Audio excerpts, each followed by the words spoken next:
오늘은 주연절 후 두 번째 주일입니다. 오늘도 주님이 우리를 이곳까지 인도하셨습니다. 주님이 보여주신 길을 따라 우리 함께 하나님을 예배하는 자리까지 나아가겠습니다. 기도합니다. 할렐루야. 여호와의 종들아 찬양하라. 여호와의 이름을 찬양하라. 이제부터 영원까지 여호와의 이름을 찬송할지로다. 해 돋는 데서부터 해 지는 데까지 여호와의 이름이 찬양을 받으시리로다. 구원과 은혜를 베푸시는 하나님 아버지, 부족한 저희를 불러 예배의 자리로 초대하시니 감사합니다. 만백성을 구원하시려고 우리에게 오신 예수님을 통해 크신 사랑과 놀라운 은혜를 받은 우리들이오니 예배하는 이 시간 오직 주님께만 영광을 돌리게 하옵소서. 주님을 만나는 심령마다 평화가 깃들게 하시고 주님을 찬미하는 모든 성도들에게 신령한 기쁨을 충만하게 채워 주옵소서. 성령님의 음성에 순종하여 모든 죄와 두려움을 벗어버리고 주님께서 비춰주시는 거룩한 빛 가운데 나오게 하옵소서. 예수님의 이름으로 기원하옵나이다. 아멘. 성시 교독입니다. 교독문 122번 함께 교독하겠습니다. 내가 전심으로 주께 감사하며 내가 주의 성전을 향하여 예배하며 주의 인자하심과 성실하심으로 말미암아 주의 이름에 감사하오리니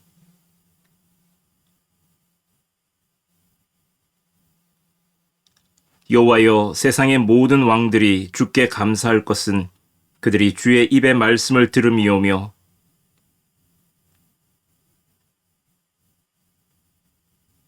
여호와께서는 높이 계셔도 낮은 자를 굽어 살피시며 멀리서도 교만한 자를 아심이니이다.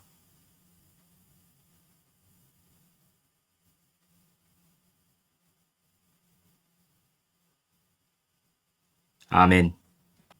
이제 사도신경으로 우리의 신앙을 함께 고백합니다. 나는 전능하신 아버지 하나님, 천지의 창조주를 믿습니다. 나는 그의 유일하신 아들, 우리 주 예수 그리스도를 믿습니다. 그는 성령으로 잉태되어 동정녀 마리아에게서 나시고 본디오 빌라도에게 고난을 받아 십자가에 못 박혀 죽으시고 장사된 지 사흘 만에 죽은 자 가운데서 다시 살아나셨으며 하늘에 오르시어 전능하신 아버지 하나님 우편에 앉아 계시다가 거기로부터 살아있는 자와 죽은 자를 심판하러 오십니다. 나는 성령을 믿으며 거룩한 공교회와 성도의 교제와 죄를 용서받는 것과 몸의 부활과 영생을 믿습니다. 아멘.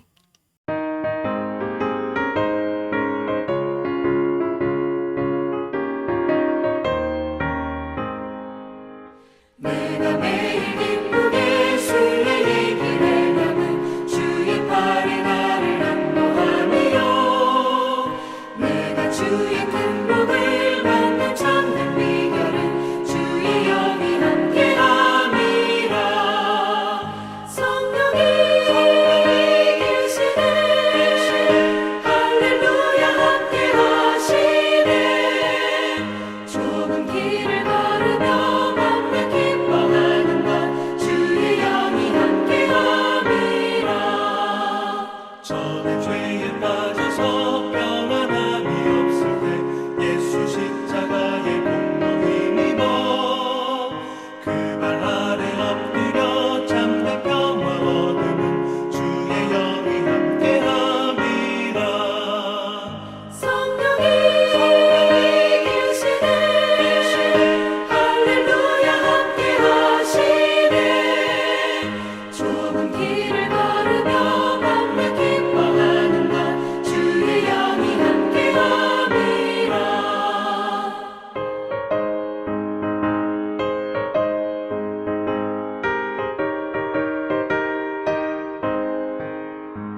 기도하겠습니다.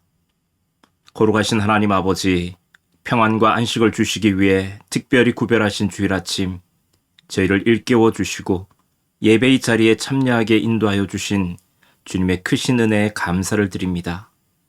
이 시간 저희의 마음을 성령으로 충만케 채워주셔서 지치고 힘든 몸과 마음이 주님의 말씀으로 치유받고 위로받는 은혜의 시간 되게 하여 주옵소서. 우리가 근무하는 58 포병대대를 축복하여 주시고 함께 근무하는 동료 전우들의 안전과 건강도 지켜 주옵소서. 특별히 앞으로 예정된 KCTC 훈련과 혹한기 훈련도 아무런 사고 없이 잘 마치게 하여 주옵시고 더욱 사기가 충천한 부대로 주어진 국토방위의 임무를 잘 수행하는 부대가 되게 하여 주옵소서. 우리 부대를 지휘하는 박성관 집사님과 모든 간부들에게도 지혜와 탁월한 리더십을 허락하시고 저들의 가정과 가족들도 주님 주시는 평안함 가운데 거할 수 있도록 인도하여 주옵소서. 몸이 아프거나 다쳐서 치료 중에 있는 형제들이 있습니다. 하루빨리 회복시켜 주옵시고 마음이 위축되지 않게 주께서 저들에게 평안을 더하여 주옵소서. 저희들이 국방의 의무를 다함으로 지켜가는 우리나라를 하나님이 친히 보호하여 주시고 고향의 부모 형제들도 온전히 주님의 손길 아래 평안을 누리는 주일 아침 되게 하여 주시옵소서. 무엇보다 저희들 먼저 주님 앞에 한 걸음 더 나아가기를 소망합니다. 성전을 아름답게 리모델링 하려는 목표로 기도를 시작했사오니 그 모든 과정을 주님께서 인도하여 주시고 눈에 보이는 성전뿐만 아니라 성령이 거주하시는 성전인 우리의 몸과 마음도 아름답게 가꾸어 갈 수 있도록 성령께서 우리의 믿음의 걸음걸음도 인도하여 주옵소서. 오늘도 저희들 주님의 말씀에 귀를 기울입니다. 매일매일 주님의 말씀 따라 살아갈 수 있는 저희들 되게 하여 주시옵소서. 예수님의 이름으로 기도드리옵나이다. 아멘.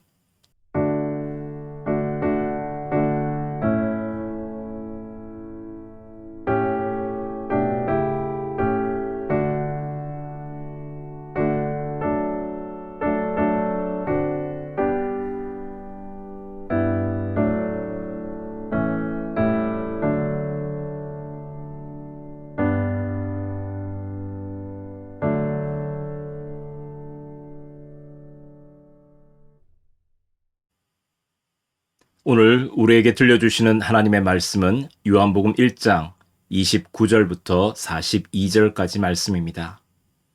이제 이 생명의 말씀을 봉독할 때 하나님의 음성을 들으실 수 있길 바랍니다. 이튿날 요한이 예수께서 자기에게 나아오심을 보고 이르되 보라, 세상 죄를 지고 가는 하나님의 어린 양이로다. 내가 전에 말하기를 내 뒤에 오는 사람이 있는데 나보다 앞선 것은 그가 나보다 먼저 계심이라 한 것이 이 사람을 가리킴이라. 나도 그를 알지 못하였으나 내가 와서 물로 세례를 베푸는 것은 그를 이스라엘에 나타내려 함이라 하니라. 요한이 또 증언하여 이르되 내가 보매 성령이 비둘기같이 하늘로부터 내려와서 그의 위에 머물렀더라. 나도 그를 알지 못하였으나 나를 보내어 물로 세례를 베풀라 하신 그이가 나에게 말씀하시되 성령이 내려서 누구 위에든지 머무는 것을 보거든 그가 곧 성령으로 세례를 베푸는 이인 줄 알라 하셨기에 내가 보고 그가 하나님의 아들이심을 증언하였노라 하니라. 또 이튿날 요한이 자기 제자 중 2사람과 함께 섰다가 예수께서 거니심을 보고 말하되 보라, 하나님의 어린 양이로다. 2 제자가 그의 말을 듣고 예수를 따르거늘 예수께서 돌이켜 그 따르는 것을 보시고 물어 이르시되 무엇을 구하느냐? 이르되 랍비여 어디 계시오니이까 하니 랍비는 번역하면 선생이라. 예수께서 이르시되 와서 보라. 그러므로 그들이 가서 계신 데를 보고 그날 함께 거하니 때가 10시쯤 되었더라. 요한의 말을 듣고 예수를 따르는 2사람 중에 하나는 시몬 베드로의 형제 안드레라. 그가 먼저 자기의 형제 시몬을 찾아 말하되 우리가 메시아를 만났다 하고 메시아는 번역하면 그리스도라. 데리고 예수께로 오니 예수께서 보시고 이르시되 내가 요한의 아들 시몬이니 장차 게바라 하리라 하시니라. 게바는 번역하면 베드로라. 아멘. 이것은 하나님의 말씀입니다. 하나님 감사합니다.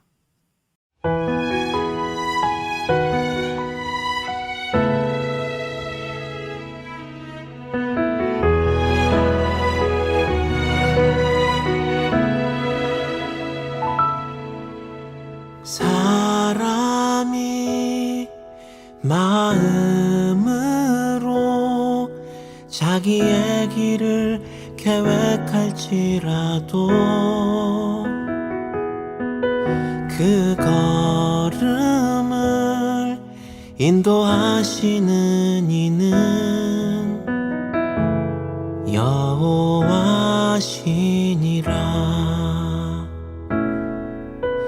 사람이 마음으로 자기의 길을 계획할지라도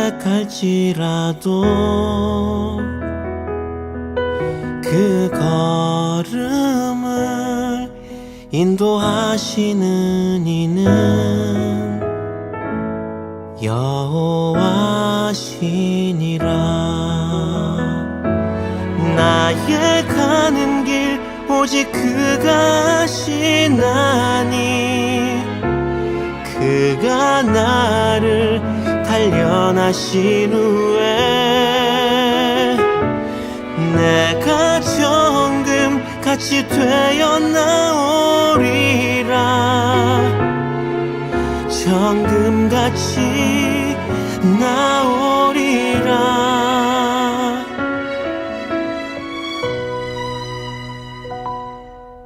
대저 사람의 모든 길은 하나님의 눈앞에 있나니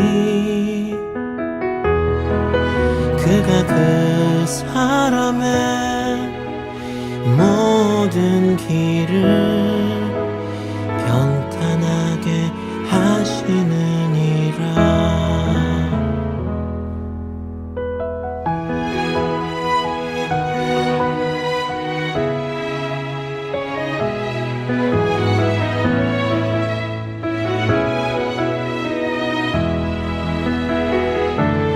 나의 가는 길 오직 그가 아시나니 그가 나를 단련하신 후에 내가 정금같이 되어 나오리라. 정금같이 나오리라.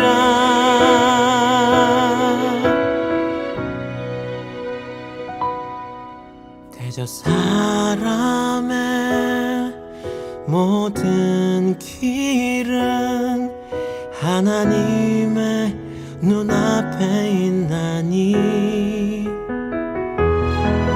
그가 그 사람의 모든 길을 평탄하게 하시느니라. 평탄하게 하시느니라.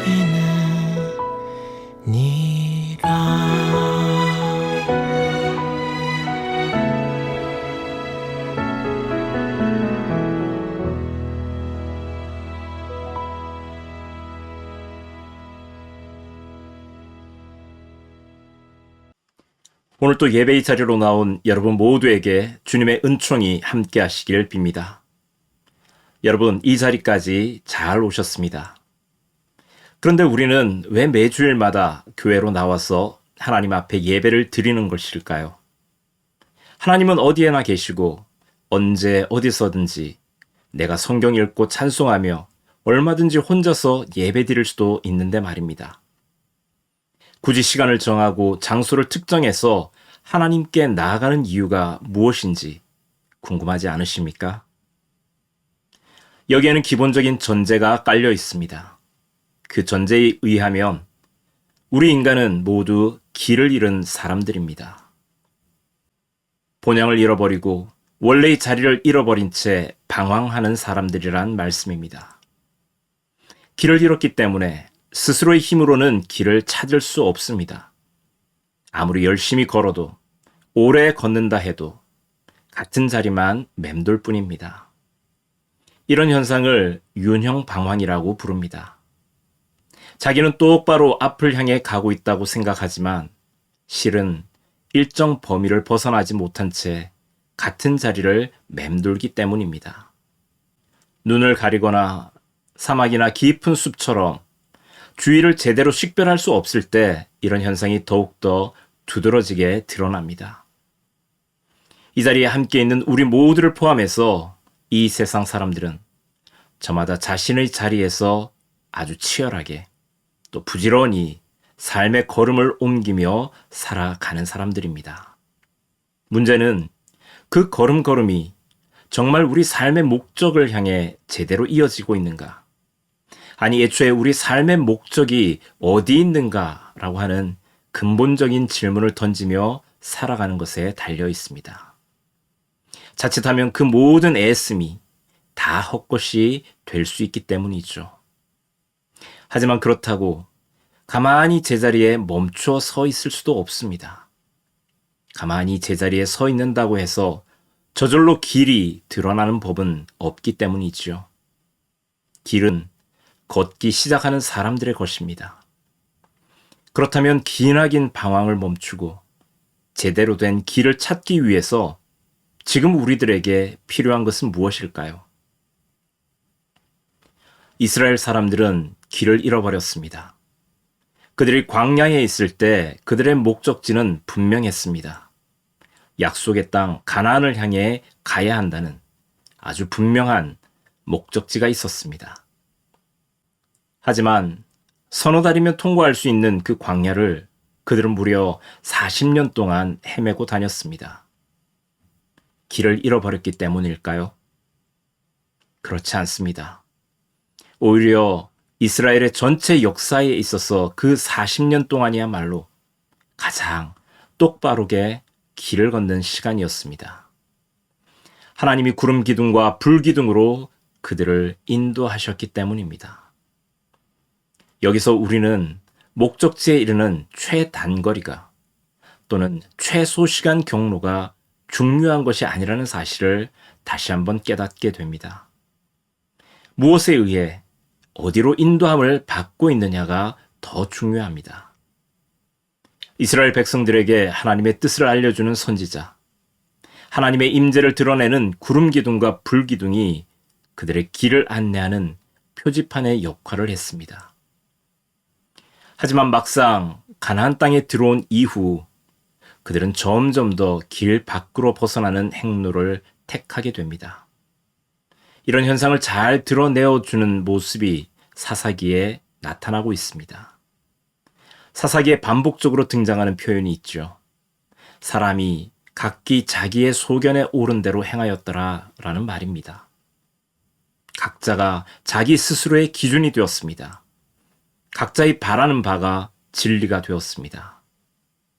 사람들이 세례 요한에게 몰려든 까닭은 그에게서 하나님의 말씀이 흘러나왔기 때문입니다. 길을 잃은 그들을 바른 길로 인도할 사람으로 보았기 때문입니다. 세례 요한은 일종의 표지판이 되었습니다. 하나님의 뜻을 향해 나아갈 길을 그에게서 볼 수 있었기 때문입니다. 지금 그 표지판은 예수님을 가리키고 있습니다. 세례 요한은 예수님을 본 후 제자들에게 말했습니다. 보라, 하나님의 어린 양이로다. 보라, 하나님의 아들이로다. 자기를 보라고 하지 않았습니다. 내가 기준이라고, 내가 진리라고 말하지 않았습니다. 그는 오히려 잘 모른다라고 말합니다. 하지만 무엇을 보아야 하는지, 어디로 가야 하는지를 알려줄 수 있었습니다. 세례 요한은 예수를 보라고 말합니다. 예수께로 사람들을 인도하고 있었습니다. 참된 길을 가르쳐주고 있습니다. 세례 요한은 당시로서는 대단히 유명한 선지자였습니다. 많은 사람들이 세례 요한을 보기 위해 먼 길을 마다 않고 유대 광야로 걸음을 옮겼습니다. 그에게서 하나님의 음성이 들렸기 때문이죠. 그에게서 새 시대의 희망을 보았기 때문입니다. 많은 제자들이 생겨났습니다. 세례 요한에게서 세례를 받고 그의 뒤를 따르며 그의 말씀에 귀를 기울이는 많은 사람들이 큰 무리를 이루었습니다. 세례 요한이 헤롯에 의해 투옥되고 목베임을 당해 죽은 이후에도 그를 잊지 못하고 여전히 그가 추구했던 길을 걷는 제자 무리들이 있었습니다. 오늘 요한복음은 아직 남아있는 세례 요한의 제자들을 향해 초대교회가 들려주고 싶었던 말씀을 그대로 들려주고 있습니다. 너희들이 따랐던 세례 요한은 실은 예수님을 소개하기 위해 먼저 보내심을 받은 길잡이였다는 사실을 반복해서 들려주고 있습니다. 그리고 일찌감치 세례 요한의 품을 떠나 예수님께로 향한 제자들의 이야기를 소개합니다. 그들은 세례 요한의 제자들이었지만 세례 요한의 말씀을 따라가다 보니 이제 예수님을 따르는 제자들이 되었습니다. 길을 나선 사람들에게 표지판은 매우 유용한 길잡이가 됩니다. 그런데 표지판은 그야말로 길잡이이어야만 합니다. 그 자체가 목적지는 아니라는 말씀입니다. 예수님을 전한다는 수많은 표지판들이 오늘날 우리 주변에도 많이 존재합니다.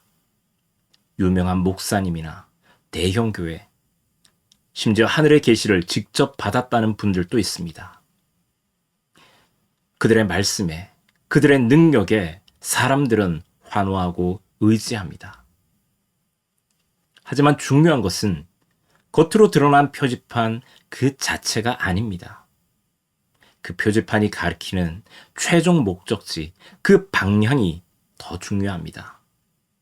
그들을 통해 우리의 시선과 걸음은 예수님께로 인도되어져야만 합니다. 표지판 아래에 머물러 있어서는 안 됩니다. 거기로부터 다시 출발해야 합니다. 그래서 교회가 천국의 대체물이 되어서는 안 됩니다. 유명한 목사님을 예수님처럼 추앙해서도 안 됩니다. 그는 흥하여야 하겠고 나는 쇠하여야 하리라 라고 하는 세례 요한의 말씀이 무슨 뜻인지 깊이 되새겨야만 합니다. 오직 주님을 전하기 위해 쓰임받을 때 그들의 존재 가치는 더 빛을 발하기 때문입니다. 세례 요한은 그저 세례를 주는 사명을 받은 사람이 아니었습니다. 그는 어두운 세상 가운데 예수님께로 사람들을 인도하는 등대였고 예수가 누구신지를 알려주는 길잡이였습니다. 오늘날 우리 그리스도인들의 사명도 세례 요한과 다르지 않습니다. 세례 요한의 제자였던 안드레는 자기 형제 시몬 베드로를 찾아가 내가 메시아를 만났다고 전합니다. 그리고 그를 예수님께로 데려 나옵니다. 우리가 12제자 중에 수제자라 부르는 베드로도 실은 그의 형제 안드레에 의해 전도받은 사람이라는 사실이 오늘 말씀 가운데 나옵니다. 정말 놀랍지 않습니까? 저는 여러분들이 전역 후에 각자 삶의 터전에서 교회를 다니게 되면 꼭 교회 학교 교사로 봉사해 보시라고 권해드리고 싶습니다. 거기서 하나님의 말씀을 아이들에게 가르쳐 보시길 바랍니다. 나는 아는 게 없어서 가르칠 수 없다고 말하는 분들도 있습니다. 그러나 오늘 세례 요한의 말씀을 한번 귀담아 들어보시기 바랍니다. 33절에 나도 그를 알지 못하였으나 나를 보내어 물로 세례를 베풀라 하신 그 이가 나에게 말씀하시되 라고 말하고 있습니다. 내가 아는 지식으로 가르치는 것이 아니라는 말씀입니다. 세례 요한의 두 제자는 어땠습니까? 그들은 누가 메시아인지 아는 것에서 멈추지 않았습니다. 그 사실을 다시 전하고 있습니다. 방향을 확인한 후에 해야 할 일은 그 사실에 만족하며 그 자리에서 기뻐하는 것이 아닙니다. 그가 확인한 방향으로 걸음을 옮기며 나아가야 합니다. 모든 신앙인들은 표지판이어야 합니다. 예수를 가리키는 등대이어야만 합니다. 예수를 향해 깜빡이는 방향 지시등이어야 합니다. 하지만 거기에 머물러서는 안 됩니다. 다른 사람들을 인도할 뿐만 아니라 그 길을 향해 그 자신도 함께 나아가야만 합니다. 세례 요한이 훌륭한 하나님의 사람인 것만은 틀림이 없습니다. 하지만 결과적으로 그는 예수를 따라 길을 나서지 않았습니다. 제자들만 보내는 대신 그가 적극적으로 예수의 제자가 되었다면 또 어떤 놀라운 일들이 일어났을까요? 그런 의미에서 오늘 우리는 청출어람의 표본을 보게 됩니다. 세례 요한의 제자였던 안드레는 스승이었던 세례 요한의 가르침에 따라 예수를 알게 됩니다. 그를 만나고 함께 하면서 예수님이야말로 메시아라는 사실을 깨닫게 됩니다. 그런 후에 그는 자신의 형제 시몬 베드로를 데리고 예수께로 나아갑니다. 그와 함께 예수님을 따르는 제자의 길을 걷습니다. 후일 먼저 믿은 안드레보다 베드로가 더 유명해졌고 제자들 중 으뜸이라는 수제자로 알려집니다. 안드레가 후회했을까요? 괜히 베드로를 예수님께 데려왔다고 여겼을까요? 그렇지 않습니다. 지금 그들은 정확하게 예수님이 가신 길을 제대로 따라가고 있었습니다. 예수님이 바라시는 신앙생활은 물 웅덩이에 물을 저장하듯 자기의 영성을 풍성히 채우는 것이 아닙니다. 오히려 수도관처럼 내게 들어온 은혜를 다른 이들에게 전달해서 나 아닌 다른 이들이 덕을 보게 만드는 것이 올바른 신앙생활입니다. 누가 더 큰 자인지, 누가 더 주님께 가까이 가서 한 자리를 차지할 것인지를 다투는 제자들을 향해 섬기는 자가 진정으로 큰 자임을 가르쳐 주셨던 예수님의 말씀이 초대교회를 이룬 제자들의 걸음을 낮은 곳으로 섬김의 자리로 이끌었습니다. 이것은 오늘날 우리들에게도 그대로 적용되는 말씀입니다. 그리스도인들이 들어가 있는 곳의 사회는 더 풍성해져야만 합니다. 더 아름다워져야 합니다. 관계가 살아나야 합니다. 시기와 다툼이 아닌 화해와 사랑이 꽃 피워져야 합니다. 사도 바울은 이것을 그리스도의 향기라고 불렀습니다. 그리스도인들이 가는 곳곳마다 이런 아름다운 그리스도의 향기가 전해져야 한다고 말합니다. 오늘날 우리가 가는 곳이 그렇게 변화되고 있습니까? 우리가 살아가고 있는 이곳이, 우리 교회가 있는 바로 이 지역이, 우리 교우들이 서 있는 그 자리자리마다 이렇게 바뀌어지고 있습니까? 예수님을 따라 그가 먼저 걸어가신 그 길을 잘 따라가고 있습니까? 하지만 오늘 한국 교회의 현실을 보거나 인구의 4분의 1이 기독교인이라는 한국 사회의 현실을 볼 때 우리가 그 길을 제대로 따라가고 있는지 의문이 들 때가 많습니다. 아니 멀리 갈 것도 없이 여기 있는 우리 스스로를 돌아보아도 그렇습니다. 그리스도인으로서 열심히 사는 것처럼 보여도 아직은 늘 부족하게만 여겨집니다. 그렇다면 어디서부터 바로 잡아야 할까요? 무엇부터 해야 할까요? 우리는 먼저 우리의 제자리가 어디인지를 알아야 합니다. 지금 내가 어디에 서 있는지, 어디를 향해 다시 방향을 조준해야 하는지를 점검해야 합니다. 그 일을 위해 주님이 우리를 오늘 이 자리까지 부르셨습니다.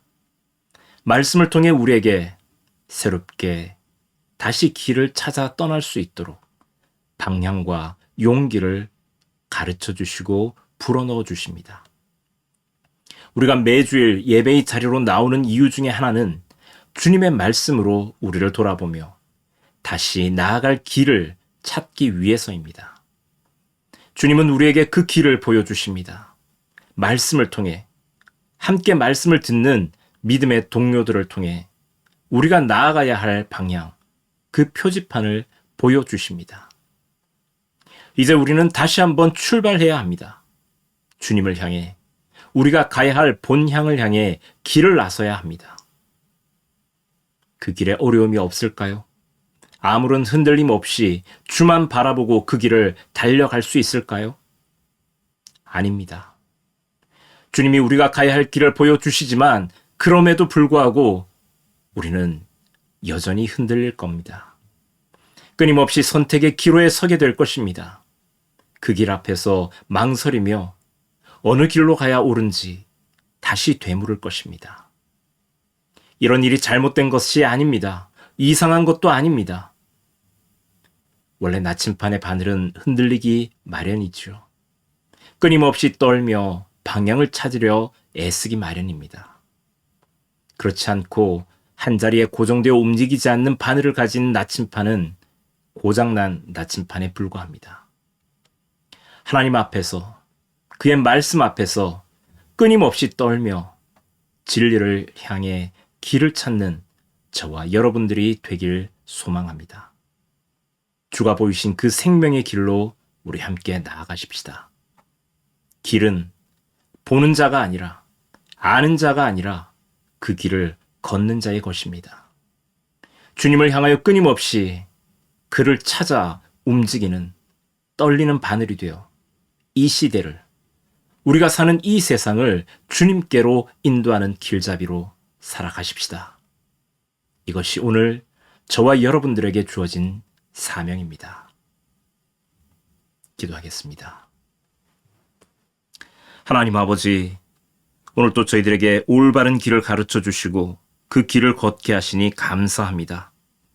우리를 먼저 부르신 까닭은 세상을 향해 주님을 전하고 복음의 향기로 세상을 물들이는 사람으로 삼으시기 위함이었음을 깨닫습니다. 주님 주신 그 귀한 사명을 우리가 나아갈 삶의 방향으로 삼고 세상을 향해 주님 계신 곳을 가리키며 저들을 인도하는 믿음의 길잡이로 살아가게 하여 주옵소서. 저희들 살다 보면 때로 흔들 때도 있습니다. 하지만 그 흔들림이 불안과 허무에서 비롯된 것이 아니라 끊임없이 주님을 향하기 위해 우리의 자세를 바로잡기 위한 그 흔들림이 되도록 성령께서 우리를 굳건히 붙들어 주시옵소서. 예수님의 이름으로 기도드리옵나이다. 아멘.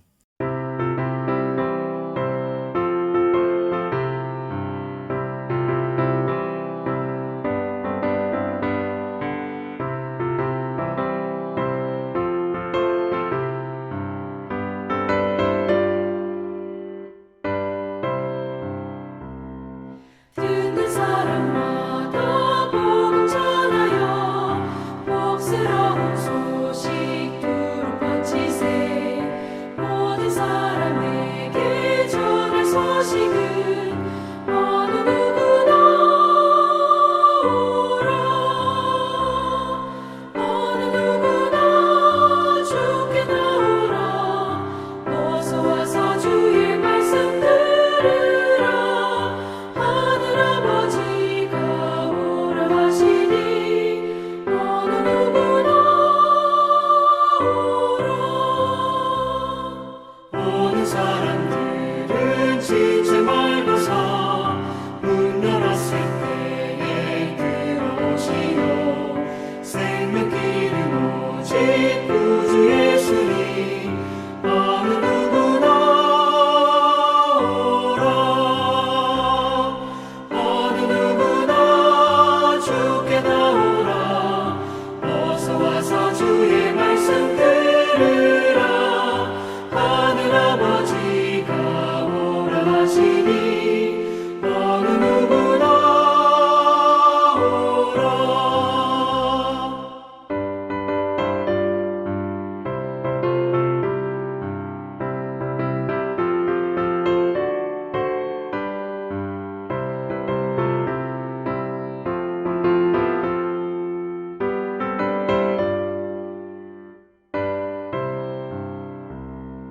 언약하신 대로 이룰 것이니 누구든지 언약 받을 수 있네. 받은 사람에게 생명이로다. 어느 누구나 오라. 어느 누구나 주께 나오라. 어서 와서 주의 말씀 들으라. 하늘아버지가 오라 하시니 어느 누구나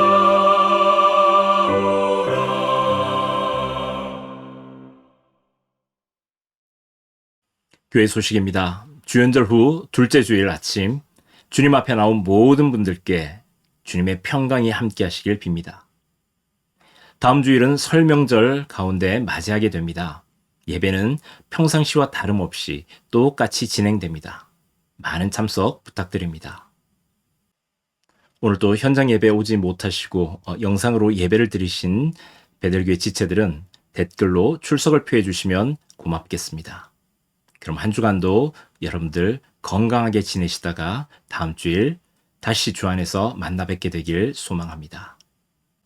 사랑하는 베델교회 성도 여러분, 우리를 향해 당신의 존재를 나타내 보이신 예수님의 영광을 바라보며 우리에게 떨림을 주시는 그 믿음을 가지고 우리의 삶 속으로 우리의 이웃을 향하여 힘차게 나아가십시다. 우리가 가는 그 모든 길 위에 주께서 언제나 우리와 함께 하십니다. 기도합니다.